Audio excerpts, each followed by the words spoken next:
वृंदावन, जहाँ हर गली में राधा कृष्ण का नाम गूंजता है, वहीं स्थित है भव्य और अद्भुत प्रेम मंदिर।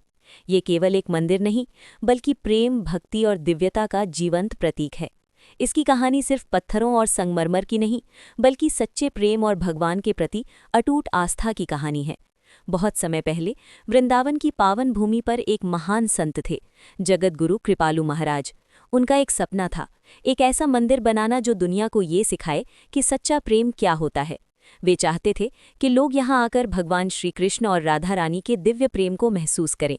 एक दिन उन्होंने अपने शिष्यों से कहा, हम एक ऐसा मंदिर बनाएंगे जहाँ हर कोई प्रेम का अनुभव कर सकेगा, जहाँ पत्थर भी प्रेम की कहानी कहेंगे। ये सुनकर उनके भक्तों में उत्साह भर गया। उन्होंने इस दिव्य कार्य को शुरू किया। मंदिर का निर्माण आसान नहीं था। हजारों कारीगरों ने वर्षों तक मेहनत की।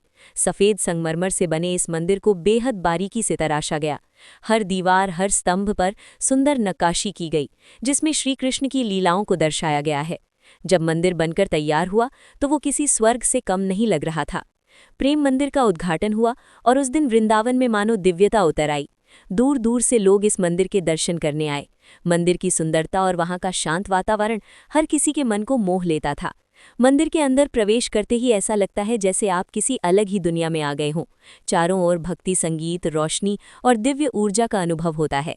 मुख्य गर्भगृह में राधा कृष्ण की सुंदर मूर्तियां विराजमान हैं, जो प्रेम और भक्ति का प्रतीक हैं।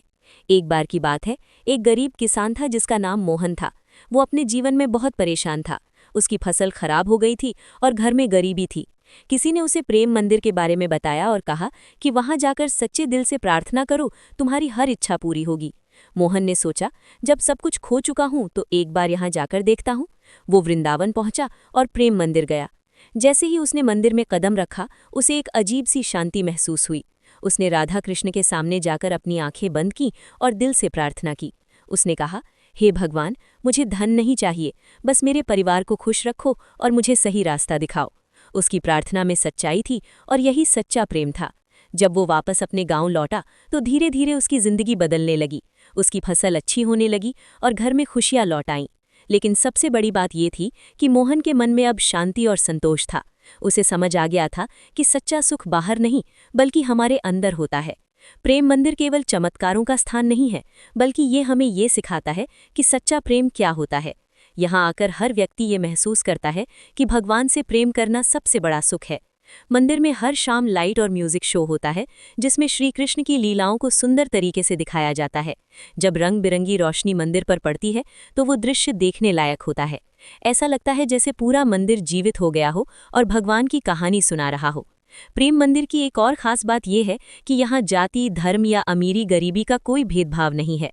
हर कोई यहाँ आ सकता है और भगवान के प्रेम को महसूस कर सकता है। समय के साथ साथ प्रेम मंदिर की ख्याति पूरे देश और दुनिया में फैल गई।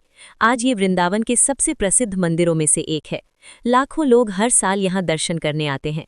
लेकिन इस मंदिर की सबसे बड़ी ताकत इसकी भव्यता नहीं, बल्कि उसका संदेश है। प्रेम ही सबसे बड़ा धर्म है।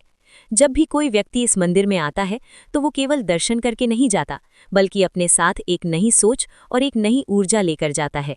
प्रेम मंदिर हमें ये सिखाता है कि जीवन में चाहे कितनी भी मुश्किलें क्यों ना आए, अगर हमारे दिल में प्रेम और विश्वास है तो हम हर मुश्किल को पार कर सकते हैं। अंत में यही कहा जा सकता है कि प्रेम मंदिर केवल एक इमारत नहीं, बल्कि एक भावना है।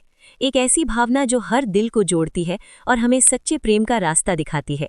जहाँ प्रेम है वहीं भगवान है, और जहाँ भगवान है वहाँ सच्ची